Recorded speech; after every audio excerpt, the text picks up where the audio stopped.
At InDigital, we know that public safety professionals hold themselves to a high standard. In fact, standard doesn't do it justice. In over 25 years working alongside you, carrying millions of calls over our IP networks, your dedication has inspired us. That's why our ESI Net goes beyond industry standards, not only i3 compliant, but designed to adapt to future development for a network you can count on when it matters most. Learn more at indigital.net. Rapid Deploy believes that every public safety agency, regardless of size, should have access to the data they need when it matters most. That's why, since 2016, our mission has been to reduce emergency response times and improve public safety. We are the industry's only integrated emergency response platform. Our web-based cloud platform includes analytics, mapping, dispatch, and mobile apps, purpose-built for 911 in the 21st century. Visit www.rapiddeploy.com to learn how we enable effective, efficient, data-driven emergency response. If Within the Trenches has ever taught you something, open your eyes to what it is like to be a 911 dispatcher, or has inspired you to become one, then help support us and join our Patreon. Get exclusive bonus content, one-of-a-kind swag, discounts on merchandise, ad-free early access to new episodes, and much more.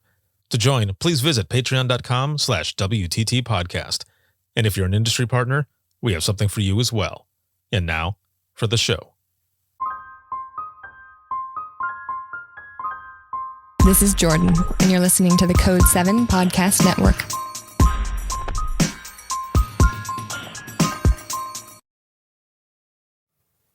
Warning. This episode contains the 3 A's of podcasting: adult content, adult language, and awesomeness. You've been warned.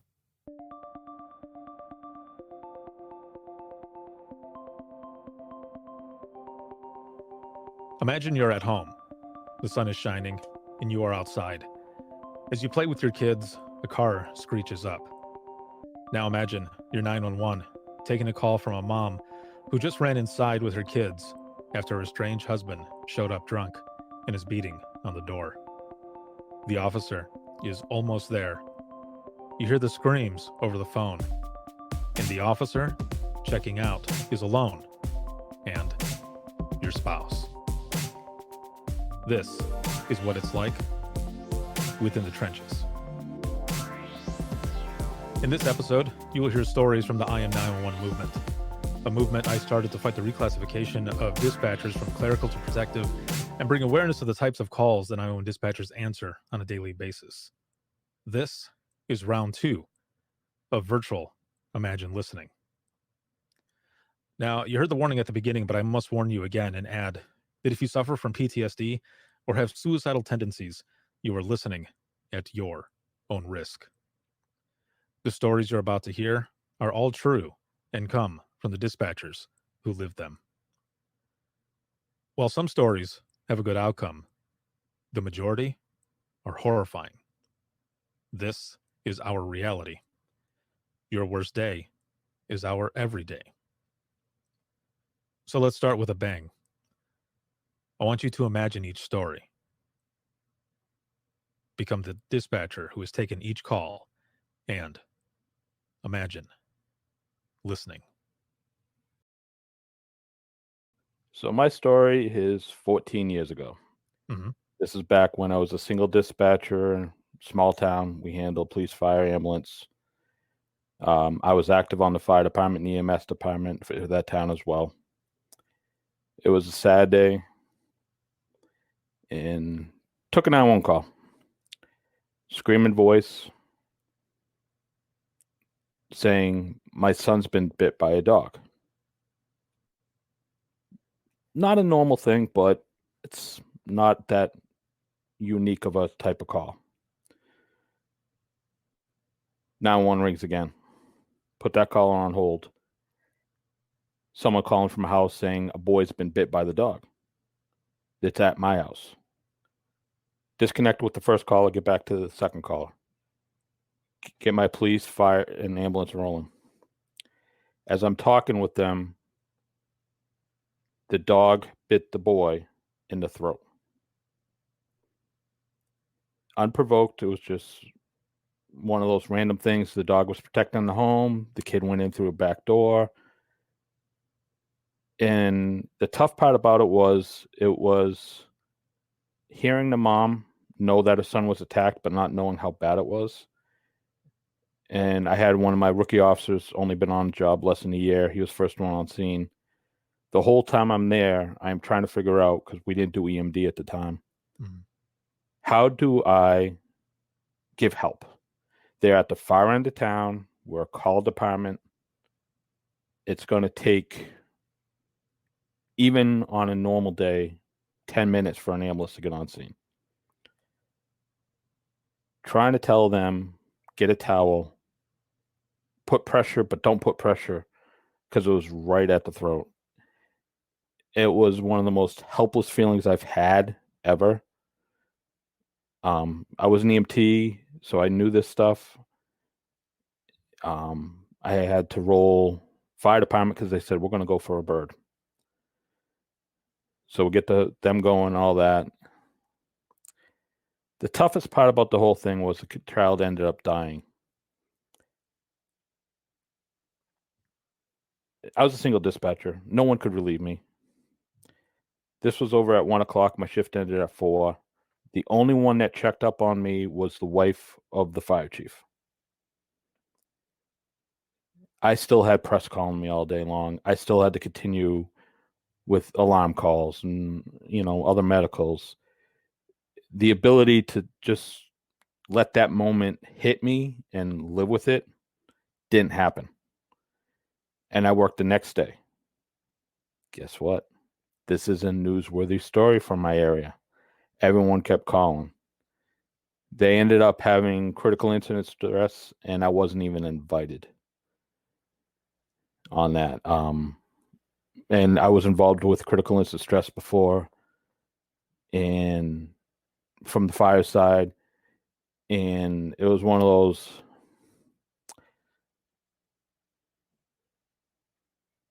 It took me over a week before it hit me, because I was like, okay, well, this is the job. We've never had critical incident stress. And, we don't do EMD.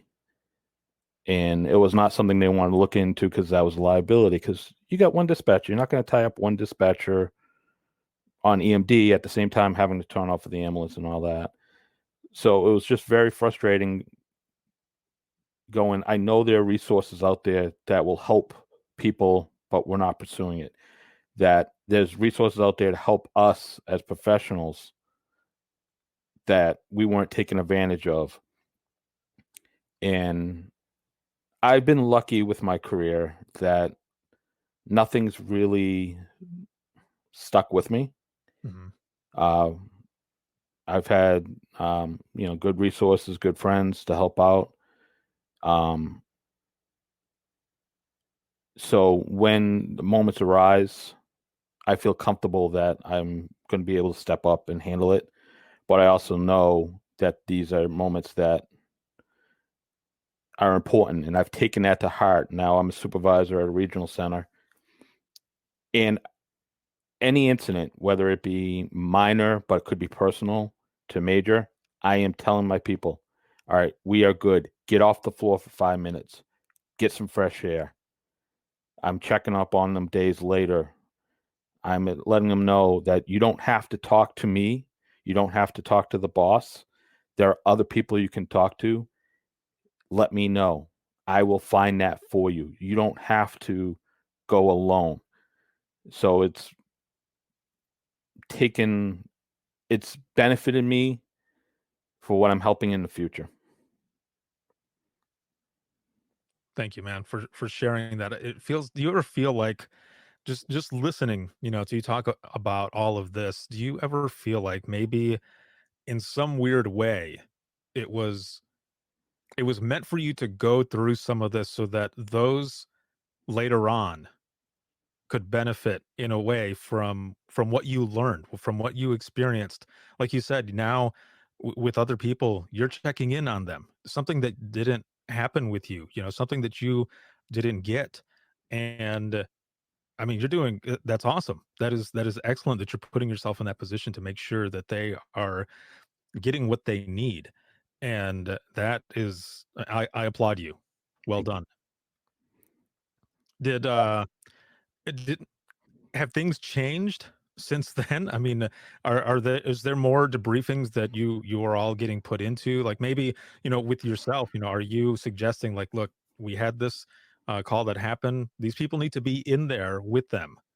One of the things I was proud of back when I was with regional, I was able to push the chief into inviting us for the debriefing. And that specific debriefing that I pushed us into, the team, they went around the room. And of course, they asked who you are. And I identified myself in the role I had in it. They stopped. The leader says, this is one of the few times we have had the dispatcher in a debriefing with us. And this is a local team. And they're like, this is the most important person because they start the process. They're the ones that take the call. They're the ones that tell you where to go. They have so much information that we don't have about the story. That is you guys should be proud that you invited dispatchers. And because of those two things, the rest of the time we were at the center, we continued with the debriefing. Now, as a regional, we are separated from the fire and EMS. We're our own entity. They still have the debriefings, but it's on the terms of the fire department and the EMS and police. So it doesn't happen as well as it could, as soon as it could, which should be like right after the incident. But we've had incidents where the state police came out, who has a team, and the chief, who remembers me from back in that day, made it a point to send someone from that team, said, I want you to go to dispatch center. Here's the address. These are the people on. They're only on till 7. Go check in with them so at least they're okay. Because he knew we were isolated and we were only on the job maybe a year and a half when that incident happened. That was an officer involved shooting. Mm-hmm. So luckily the push that we had helped it for the rest of the time I was at that singles dispatch center. It carried over a little bit. Unfortunately, it's not as well as it should be. And I know my state association is very active where they're trying to create a dispatch team. And there's other teams within the Commonwealth that are setting up as well. Because it's kind of frustrating when you do a debriefing and talking to a police officer, you're talking to a firefighter who's never been behind the desk. Right. One of the things is one of the authors I like to read is Stephen King. And I said, you can read Stephen King, and he doesn't write gory words, but his descriptions are so descriptive that you paint a picture in your mind. And that's what dispatch is. I'm painting a picture in my mind of what's happening so I can help these people. And sometimes my pictures are worse than what reality is. So, yeah. I fully agree. I have said the same thing to people before, and that's a good description there of someone who writes stuff that you're right. The words, man, yeah, that's one of my favorite authors, and I know exactly what you mean. That's definitely a way, to really think about it. That is what happens. Our minds create something that can very much be worse than what it is. That is going on right there. Thank you again, man, so much for coming on and sharing your story. Please go back into the comments and see what everyone has there. Thank you so much, man. I appreciate it, and for the job that you do.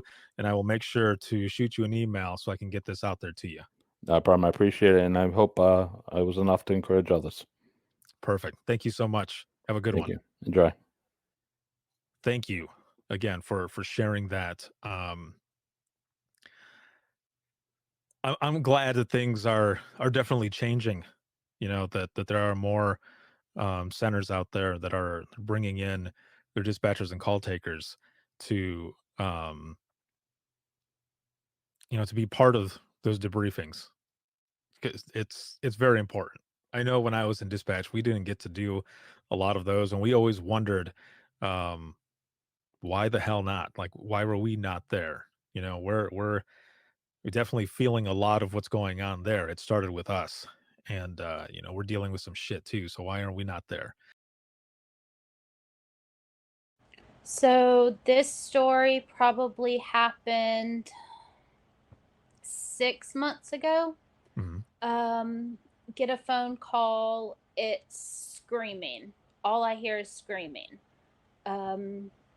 It's a woman and a male screaming. It didn't sound like a disturbance, but I knew something was wrong. So we dispatched police, fire, and EMS in our center. So I have police going already because I'm like, something's wrong. And then I hear the mom say, the baby fell in the pool. So they are so hysterical. I have to give them the instructions to get the baby out of the pool. Then they're yelling at each other who wasn't watching while I'm trying to get their attention to start CPR. Because at this point, they're like, the baby's lips are blue, the baby's not breathing, she's 4 months old. And it was like, okay, I need somebody who can do CPR. I can give you the instructions, I'll walk you through it. It took our fire 4.5 minutes to get there. Those 4.5 minutes, the parents screamed and yelled at each other. Not a single one of them were listening to me. We did not start CPR. Firefighters get on scene, happens to be somebody I'm a friend with. So I ended up getting to know the result of this call, but it was one where firefighters scooped up the baby and immediately met the ambulance and they took off. Got to the hospital in 6 minutes. So 10 minutes passed, 10 and a half, maybe 11. Baby ended up not making it. That was my first child death that I had. It was my first one where CPR was needed and I didn't get to perform it because the parents were too busy yelling at each other. It was the first one where I truly felt helpless because normally you give CPR instructions, you know you're doing all you can do. But when you can't get anyone to listen to you and you know there's a child laying on the ground not breathing and you can help them, that was incredibly hard. I can see where listening to you tell the story, if it were me, I feel like I would have started, as a lot of us do, blaming ourselves, thinking, was there anything else I could do while they're yelling at each other? Could I have said something that maybe would have changed the outcome? And I think you and I even talked about it a little bit on the episode that we did, where we were talking about how, things like that happen, where we're very, very critical of ourselves. And, Yes. eventually we realized that we did all we could. And just like you did everything you could. Thank you so much for sharing and coming on and sharing. Um, After the call though, was there anything that happened? Was there any other information you ended up finding out? Um, you know, Debriefing, anything that was there? There was no formal debriefing. Um, I it was one I'm in a big center, so we split call taking and dispatching. There's always multiple call takers on the floor. So afterwards, I was able to get up and walk out of where I was. That's good. I, at that point, was working in a separate clean room from everybody else so that I have less of a COVID risk than being with the large group of people. But luckily, one of my supervisors noticed I had gotten up, like I had left my position, and came and found me. And so I was able to debrief with him. And then our QA department, I went to them and was like, look, I need to know if there was anything else I could have done. Like, was what I did enough? Or was there something I could have said? I tried talking quieter. I tried screaming. I tried yelling at the parents, saying all sorts of things to get their attention. And I don't know if they had me on speakerphone or if they had just set the phone down. But they were like, you did everything you could. Yeah. And so for those 4.5 minutes until my firefighters got on scene, it was me listening to them screaming and praying somehow I would hear a baby cry in the background. With you asking your, QA department and all about that, what was there anything else that they had given you, or did they just say, no, you did everything you could. Do not take this. This is not your fault. This is on the parents because they didn't say anything. It was mostly that they played the call back for me, which was actually really hard to listen to, but very helpful, because I was able to see, and they were like, what else would you have done? They're like, tell us. If you say you would have done something else or you should have done something else, what is that? And I couldn't come up with an answer for them. And they're like, that's how you know you've done everything you could. You got everybody going as fast as possible. You did everything you could. You were ready to give CPR instructions if somebody would listen, but you couldn't. But it's still probably one of the hardest calls I've had. And it's still always kind of in the back of your mind, what if? Thank you so much for coming on and sharing it. And I have no doubt that everyone who has shared a story, that will share a story tonight, and if you share a story in the comments and I read those who go back and they end up listening to this, they're going to get something out of it. So thank you so much. All right. Well, Facebook reminded me in my memories about a year and 1 week ago, I got a save. It came in through the suicide hotline. They had a caller. They had the coordinates that came into one of my smaller towns that I dispatched for. And, we took the number, did some research, and used the coordinates they gave us. And I dispatched patrol to that address. And then I also called. And I was talking to the gentleman. And he had confirmed with me that he was having those kind of thoughts. And I was confirming that he was at the address. And when patrol arrived, the husband and wife that answered the door were like, we didn't call, there's no problem here. And so patrol was about to clear and was like, they're saying there's nothing wrong here. They didn't call. And I was like, the gentleman just hung up from me. Is there anyone else in the house?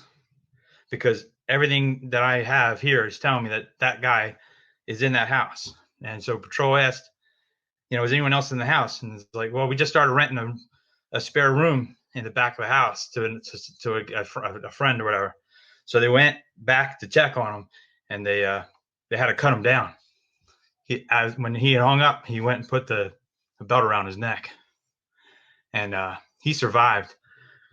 But I was really close to giving up the career, and it was through counseling and your I Am 911 program that kept me in the game. And so my save that night and patrol save is also part of your save, Ricardo, because you had a lot to do with keep me in the job. So that's my I Am 911 story for tonight. So much for the job that you do, and for coming on and sharing this story. And it's been awesome, man. It's been good. And like, again, the fact that you're still with it, that you didn't give up, and you kept going for 40. For 40? Yeah. I figured I'm brand new again as a reborn. So I had 20. I'm going for another 20. That is awesome, dude. Thank you so much, man, for that.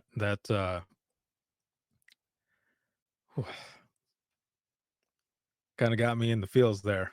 It's an excellent story. Thank you for coming on and sharing it. How are you doing? I'm doing good. I just want to, if my dog is in the room with me, so if you hear a bunch of whining, that's not me. In general, it's the dog. So okay. Well, welcome. Thank you. My story is just a little bit different. Mhm. It has to deal with myself and an officer. It was a day I was working, and it was about 15 minutes before shift ended. I was ready to get out of there. I didn't want to answer any more phone calls. I just wanted to be done. I picked up one phone call, and it was an officer. And he told me that the jail number is busy, and if it would be possible if I could just call over there and check warrants. And so, I'm in a hurry to get home or whatever I had to do, which at this point I'm sure was not important. So I said, okay, hold on. And then as soon as I put him on hold and I'm talking to myself, I'm going, we don't have any secret number to the jail. It's going to be the same number that he dialed. So chances are if it's busy for him, it's going to be busy for me. Or did he even really call? Or, they get used to calling us to do everything instead of just doing it themselves. So I was a little bit irritated already. I wanted to go home. So I called the jail, went right through. The line was not busy. Checked the warrants, got back on the phone, and I told him, I said the jail, answered right away. It was negative. The guy didn't have any warrants, and he said, thank you. And I said, I just kind of said, thanks, and hung up. Mm-hmm. And for anybody who knows me, at the end of every phone call with an officer, I always say, be careful. That's my signature line. Sorry, I'm getting emotional. Okay. Just be careful. That's all I say. I don't say goodbye. I just say, be careful. And so my shift ended. I kept, I told a couple people in the room, I said, can you believe you would call in and have me check warrants thinking the line's busy when we don't have any secret line? I was just making a complaint about, we're not their secretaries. Mm-hmm. They could be able to do some of this stuff. So I went on home, and I was just sitting at home really doing nothing. And I get a call on my phone a few hours later. It's almost 2 hours exactly. The officer had been shot. And I said, who was it? And it was him.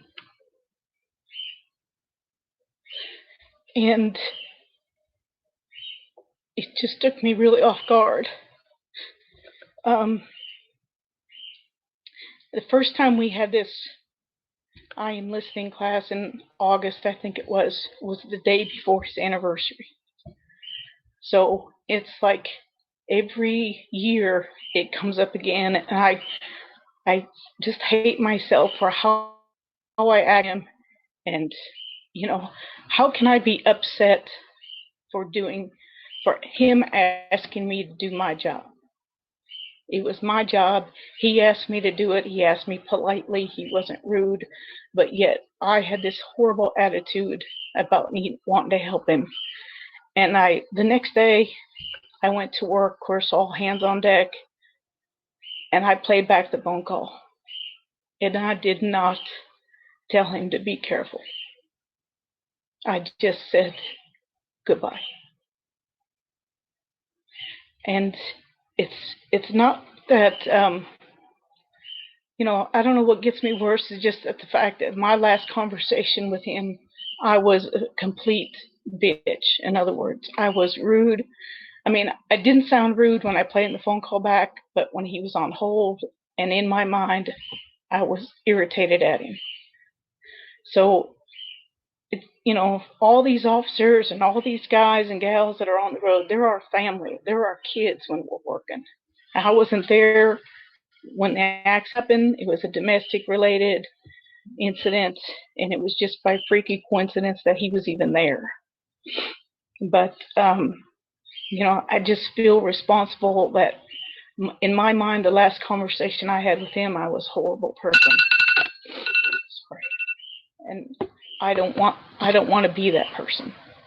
And so now I just want to, I just try to really be careful about, even if I'm in a hurry, even if I want to go home, that I use the word be careful every time, and I never say goodbye. And I just wanted to share that with everybody. And it just sucks that it comes around every year because there's always an anniversary. And that's the one thing that always goes through my mind. So thanks for letting me share. Of course. Thank you for coming on and having, the courage to come on and to share this story. This is the first step, taking that moment to share something like this that's hard. That for me, I buried a lot of calls, and when I started sharing more situations and everything that was going on, I was able to process it better. I was able to talk to others, better about it as well, and to tell those who I was working with that it's okay to talk about things, that it's okay not to be okay. And just looking at the comments in here as well, everyone, we're all here to support each other. That's what this is all about. And this is a good thing that you were able to share this, because others as well, they will learn from these calls, from these experiences. um People here saying, slowly it'll get better, hugs, we're here for you. You're among people who know what this job is about and what it entails, and how we can definitely blame ourselves for a lot of things that are not our fault. But of course, because we want to help so much and we want to do so many things, and we can't physically be there, or maybe the conversation didn't go a certain way. Of course, we're going to be critical on ourselves, but we have to get past that part to realize that it's not our fault, and that it is okay. So again, thank you so much for coming on and sharing this. Thank you. Thank you for letting me have a place to, to share it with people of my peers who know what I've been going through. After 20 years, we all have stories that we can tell, but this one, it occurred in 2016, and it still gets me every year. I seem to do okay throughout the year, and then come August, and the news starts carrying the stories again, and I feel for his family and his small kids, and to think that was, was I the last one to talk to him, on the radio or on the phone that day? I don't know, but I just hate it about myself that that's how I treated him. I didn't in his work, on the playback and stuff. I was fine. I was professional and polite and everything, but in my mind, it wasn't at all. That's what gets me the most.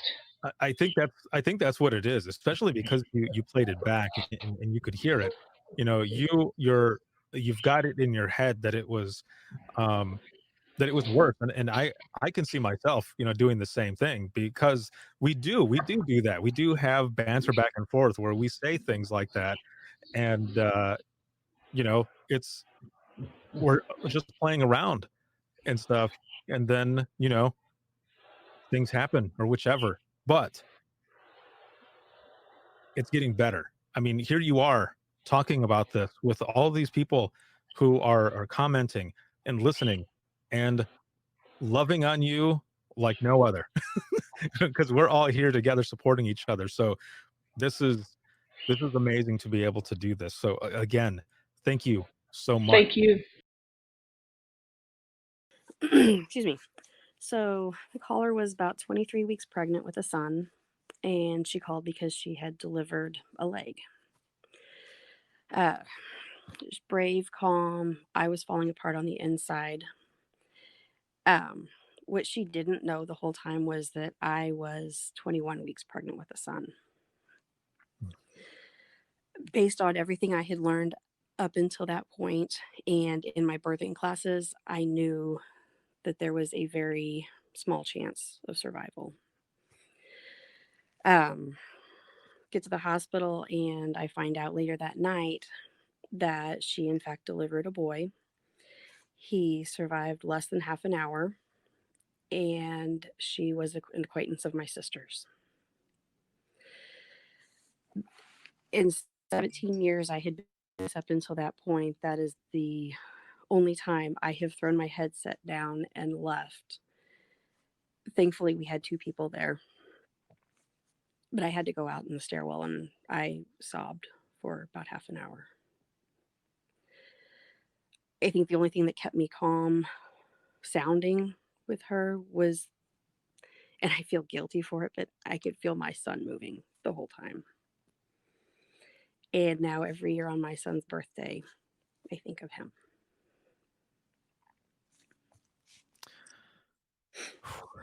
Thank you for sharing that.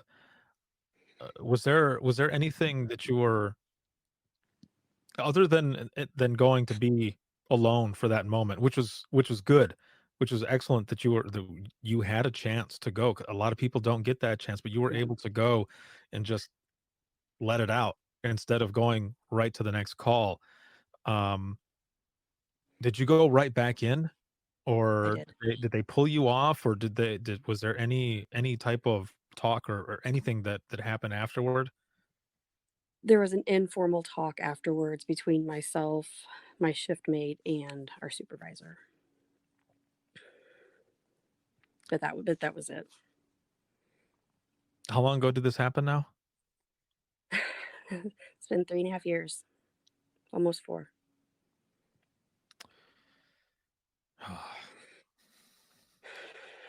Those those are definitely the ones, that stick with us, and I can see how, every year on your son's birthday that it comes back up. And but I think, and maybe you can correct me if I'm wrong here, but the fact that you were also, pregnant and such, you were able to handle the call probably differently than I might have been able to, because in a sense you were able to relate more, to the caller, right? Right. So you were there with her in a way that I don't think I would have been able to. I can say everything, but there's a difference probably in maybe even the tone of my voice and your voice, where you were relating with that person, and that's what we do, right? Because we're Yeah. empaths. We put ourselves in their shoes to relate and help them as well as the rest of the responders, everyone involved. And I'm a firm believer that our experiences in life, um, they help us in certain situations. And with this type of call, especially with another mother, you were able to really relate and comfort this person. And then, afterwards, of course, you're able to go off and just let it go. Yeah. Thank you for sharing this story. And I have no doubt that others who listen to this, and those who are on here right now, um, are going to learn from this. They're going to take something back from it. Just looking at the comments here, that mom had someone with her when she was suffering and didn't have to do it alone. You're a blessing. You taking that call and being there for her, being a blessing. So thank you so much for sharing that story, for coming on, all of you, for having the courage to come on and share these stories, to not only help, yourselves, but also those who are out there who are going to listen to this, and those who have registered, who will come back to, watch the replays again. That's why we do this. That's why we're sharing these stories. When in the beginning, when I very first started doing Imagine Listening back in 2017, I wasn't sure how this was going to go. I wasn't sure if people were going to want to share.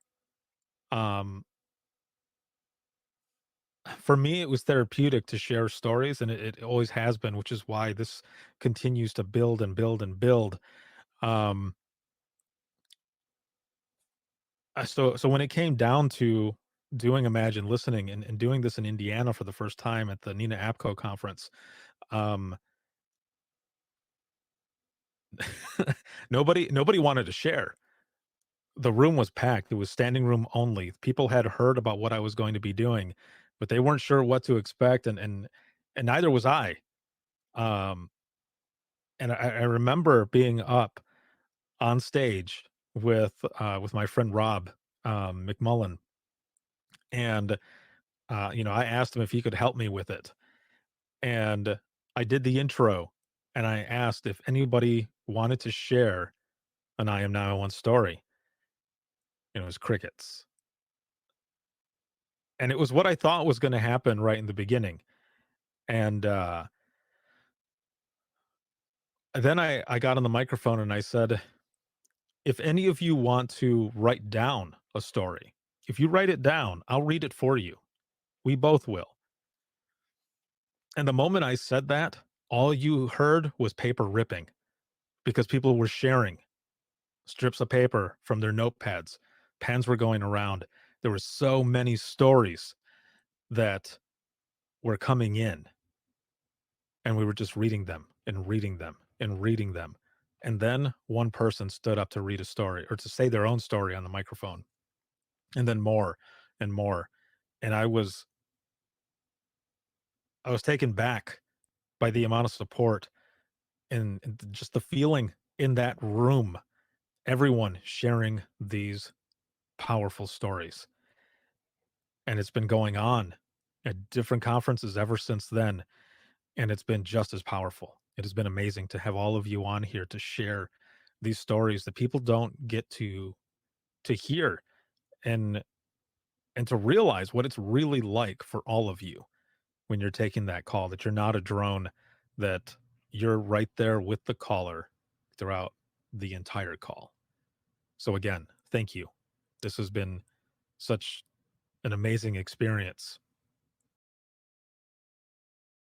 So, one of the very first 911 calls that I ever took was from a 5-year-old little boy named Billy. And as much as 5-year-olds can explain what's happening, I gathered very quickly that his mom and dad were into a domestic situation.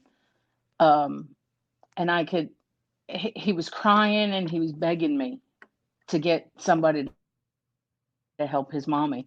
He said, "My daddy keeps hitting her. My daddy keeps hitting her." And of course, I put the call in and got it dispatched out. And it took them about 7 minutes to get there, which we all know when you're on a call like that, it feels like an eternity. And it probably felt even longer to poor little Billy. But the one thing that stands out to this day is that over Billy crying and asking me to send help, I could hear the punches. I could hear each and every punch that dude threw on his wife.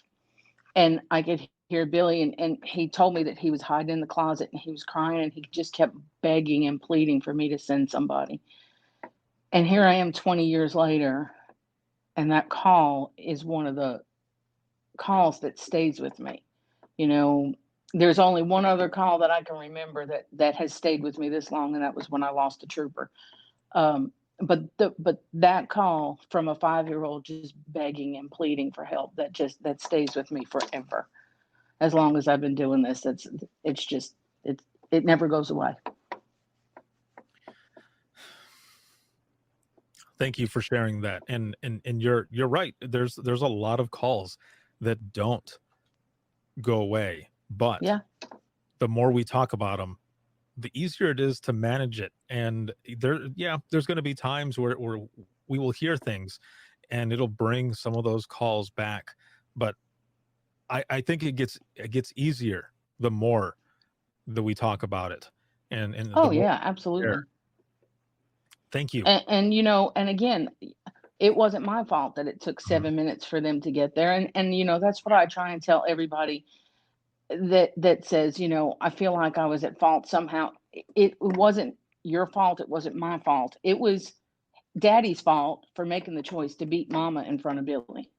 I think sometimes, some of the calls that we take, in a way, were, kind of meant for us to take some of those calls, especially when later on, when you have a similar call, you're able to handle that probably better than somebody else because you have that experience, or you Right. can talk to someone who has had a similar call dealing with the same feelings, and you can tell them, I went through the same thing. Let me tell you how how it can help you to make things better. And I don't know if anybody else does this.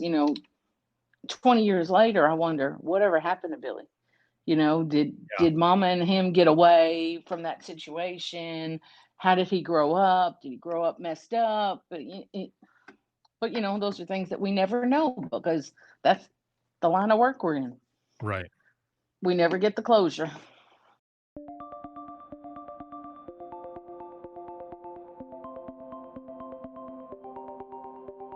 I want to thank everyone who joined me for the Imagine Listening session, virtually over Crowdcast.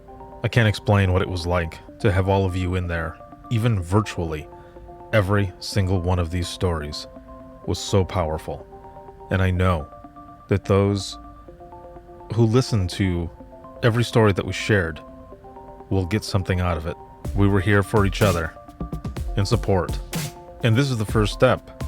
By sharing these stories, we're getting some form of closure, and we're healing together. So thank you again for everything, for sharing these stories, and for the continued support in each other within the Trenches podcast, Imagine Listening, and the I Am 911 movement. For those who are listening, if you have any comments, questions, or you want to be a guest on the show, you can email us, and that'll be wttpodcast@gmail.com. You can follow us on Twitter. That is @91podcast. You can like us on Facebook. That is facebook.com/Within Trenches Podcast. This episode has been sponsored by InDigital as well as Rapid Deploy. And this can be heard 24/7 on Apple Podcasts, iHeartRadio, Spotify, your favorite podcasting app, and withinthetrenches.net. Have a good one, everyone.